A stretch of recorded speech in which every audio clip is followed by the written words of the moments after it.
সচিব হাবিবুর রহমান রিজু, মঞ্চের কেন্দ্রীয় নেতৃবৃন্দ এবং গণতন্ত্র মঞ্চ আয়োজিত এই দামি নির্বাচনে যে দামি সংসদ তৈরি হয়েছে সেটা বাতিলের দাবিতে আজকের এই সমাবেশে আপনারা যারা উপস্থিত হয়েছেন, আপনাদের সকলকে ব্যক্তিগতভাবে আমার পক্ষ থেকে, আমাদের দল গণসংহতি আন্দোলনের পক্ষ থেকে,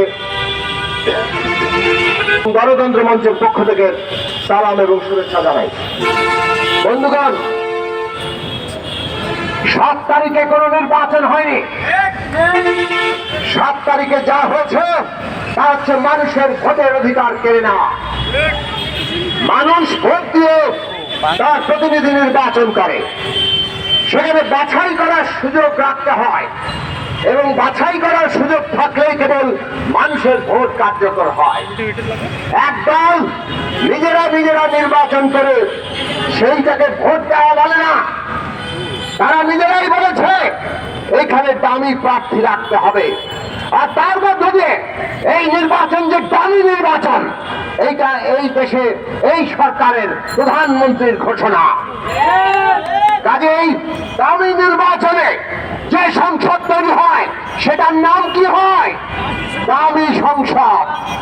জনগণ এই দামি সংসদ প্রত্যাখ্যান করে, জনগণ এই দামি সংসদের বাতিল চায়।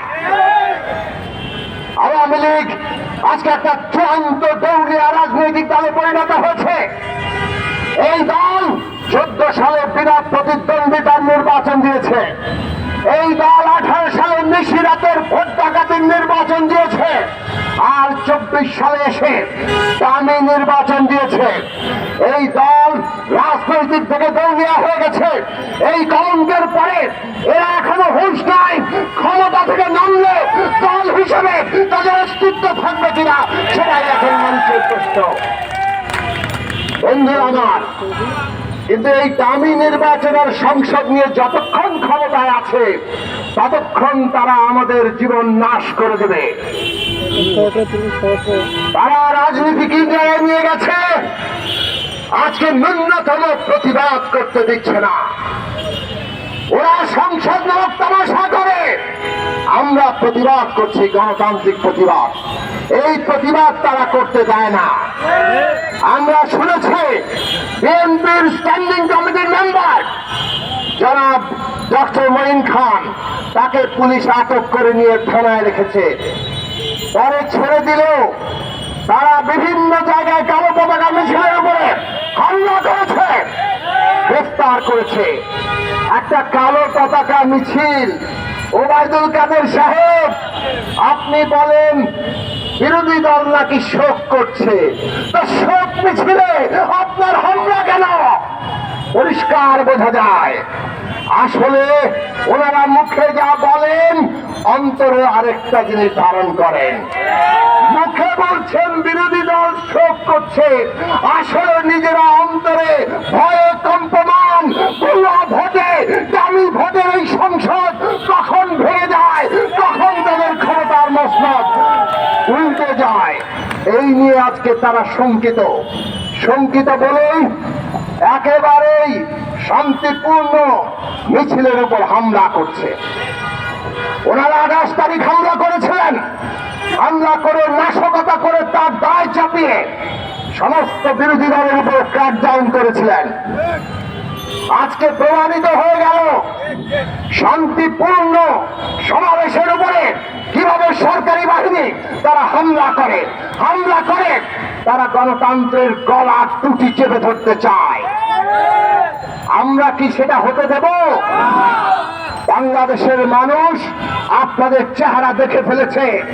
জনতা মনে মনে প্রতিজ্ঞা নিচ্ছেন কখন রাজপথে নামবেন, আর যেদিন রাজপথে নামবেন আপনাদের গদি আর সেদিন টিকবে না, গদি উল্টে দেবে মানুষ এবং আপনাদের এই মৌরুষি পাট্টার জমিদারি এইটাকে উৎখাত করবে। বন্ধুরা আমার, ক্ষমতায় আবার নবায়ন করলেন 7 তারিখে, কত নাটক। ক্ষমতা উল্টে যায় 29 তারিখ পর্যন্ত। তারা 2টা সংসদ বহাল রেখেছেন, এই সংবিধান তারা নাকি মানেন, আর এই সংবিধানকে প্রতিদিন বুড়ো আঙ্গুল দেখিয়ে তারা সংবিধান লঙ্ঘন করে ক্ষমতায় টিকে আছেন। এই অসাংবিধানিক সরকার নানা পক্ষকে খুশি করে ক্ষমতায় আছে। খুশি না করলে ক্ষমতায় থাকতে পারবে না। রাষ্ট্রের কর্তা ব্যক্তিরা প্রশাসনে, পুলিশ বাহিনীতে, অন্যান্য জায়গায় সবাইকে খুশি করে ক্ষমতায় আছে। ব্যাংকগুলো লোপাট হয়ে যাচ্ছে। ব্যবসায়ীরা কেউ কেউ পরিবারের ছত্রছায়া থাকারা তারা হাজার হাজার কোটি টাকা, লক্ষ কোটি টাকা লুট করে পাচার করছে, আর বাজারে সিন্ডিকেট তৈরি করে মানুষের পকেট হাতিয়ে হাজার হাজার কোটি টাকা লুটে নিচ্ছে। 7 তারিখে ক্ষমতায় আসলো, প্রধানমন্ত্রী আগেই বলেছিলেন দুর্ভিক্ষ হবে, বলেছিলেন জিনিসপত্রের দাম বাড়বে। তার মানে জিনিসপত্রের দাম বাড়াও, এটা আর তেমন ভাড়া হবে না, কেবল হম্বি তম্বি, সিন্ডিকেট থাকবে না, 6 মাস পরে খুঁজে পাওয়া যাবে না। তার মানে লুটে পুটে নাও, কয়েক বছরের টাকা কয়েক মাসে লুটে পুটে নাও, এবং এইটাই তারা করতে এসেছে। কাজেই আমাদের জীবনেও নাশ করবে যতদিন ক্ষমতায় থাকবে। আজকে দেখুন, ভারত সীমান্তে বাংলাদেশের রাষ্ট্রীয় বর্ডার গার্ড তার একজন সদস্য নিহত হলো। ভারতের বিএসএফ বাংলাদেশের বিজেপি একজন সদস্যকে গুলি করলো। আর এই সরকার ভারতকে, তাদেরকে একটা জবাবদিহিতা পর্যন্ত চাইতে পারলো না। গতকাল আমরা দেখেছি, পরশু রাতে অথবা গতকালের সকালে কোন এক সময় লালমনির হাতে পাট গলে বাংলাদেশের একজন নাগরিককে আবারও পুলিশ, এই বিএসএফ গুলি করলো। বাংলাদেশের সরকার ন্যূনতম প্রতিবাদ করতে পারলো না।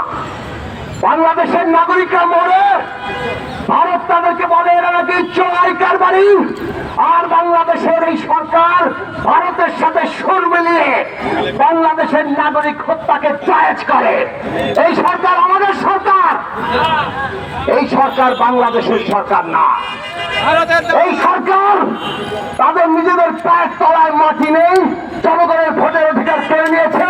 এই কারণে বিদেশিদের পা ধরে ক্ষমতায় থাকতে হয়। তারা বাংলাদেশের এই যে শাসন ক্ষমতা, সেই শাসন ক্ষমতা এদেরকে টিকিয়ে রাখে এই বিদেশিরা।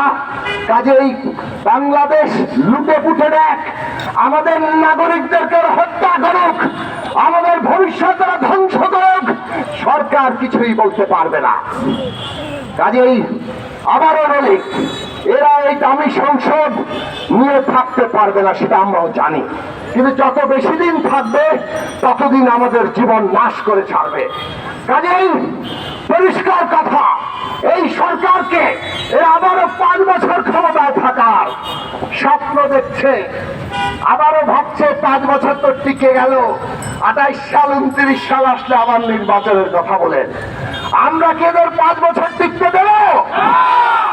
বাংলাদেশের মানুষ এদেরকে 5 বছর টিকতে দেবে না, বরং দিন গুনতে থাকেন। আমাদের মানুষকে ঐক্যবদ্ধ হতে হবে, কারণ একদিন বেশি থাকা মানে আপনার পেটে আরো বড় লাথি পড়া।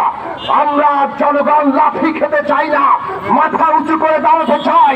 আমাদের বর্তমান, আমাদের ভবিষ্যৎ প্রজন্মকে আমরা মেরুদণ্ড নিয়ে, মর্যাদা নিয়ে এই দেশে বাস করার জন্য, এই দেশে মানুষের ভোটাধিকার, গণতন্ত্র প্রতিষ্ঠা করতে চাই। আর সেই লড়াই নতুন করে শুরু হচ্ছে। এইবারের লড়াই ভোটাধিকার প্রতিষ্ঠা। আর ভোটাধিকার প্রতিষ্ঠা করতে গেলে এরা যে শাসনতন্ত্র বানিয়েছে, সংবিধান বানিয়েছে, শাসন ব্যবস্থা বানিয়েছে, সেইটা দিয়ে ভোটাধিকার হবে না। ভোটাধিকার প্রতিষ্ঠা করতে গেলে নতুন সংবিধান লাগবে, নতুন গণতান্ত্রিক ব্যবস্থা লাগবে, নতুন বন্দোবস্ত লাগবে। আর সেই বন্দোবস্ত, গণতন্ত্র, সংবিধান প্রতিষ্ঠার জন্য আগামী নির্বাচন হবে। জনগণ নতুন করে শপথ দেন এই দেশ রক্ষার জন্য, আমাদের বর্তমান, আমাদের ভবিষ্যৎ রক্ষার জন্য আমাদের এক নতুন মরণ লড়াইয়ের প্রস্তুতি নিতে হবে। আপনাদের সবাইকে ধন্যবাদ। সালাম।